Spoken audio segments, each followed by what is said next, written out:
culimada gacanta ku haya masjidka Rawda oo ah masjidka labaad ee ugu weyn magaalada Buuhoodle ayaa shir ay ku qabteen xarunta masjidka waxay dadka muslimiinta kaga codsadeen in laga qayb qaato dhamaystirka minaarada masjidka oo qabyo noqotay xilligii dhismaha masjidka la waday. Sheekh Maxamuud Yuusuf Dhuux oo kamid ah culimada gobolka Cayn ayaa ugu horeyn muslimiinta u soo bandhigay masjidka iyo xaaladiisa.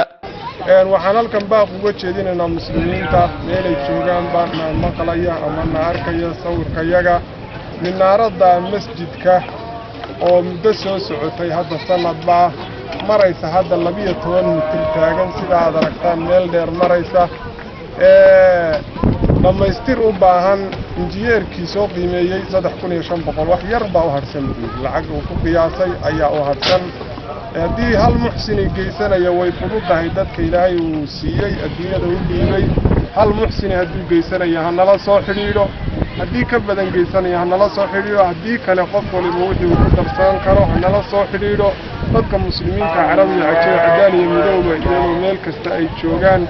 qof walba waxaan ugu baaqaynaa waanu shayga khayriga ugu yeeraynaa waa beedka Ilaahay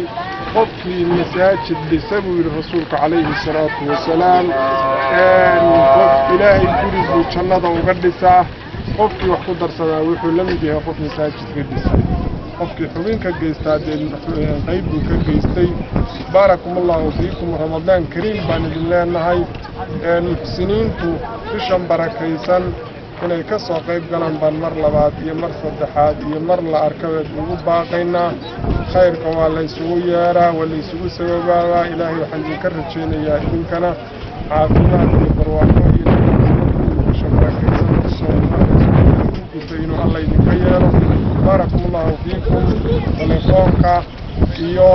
aad arkaysaan oo saasada idin saaran insha Allah ta'ala 449 sida aad aragtaan baaqay beena inaad la soo xiriirtaan minaaradan oo soo dhamaystirtaan Ilaahay subhanahu wa ta'ala si acmaasha masalixaadka idinku dhamaystiro bisha barakaysan idinku dhamaystiro muxsiniin ayuha muxsiniin sallallahu alaykum Ilaahay idin ihsaan sameeyo. خضر عول إسماعيل تلفزيون كعالمي قاهر رويال بوهولة.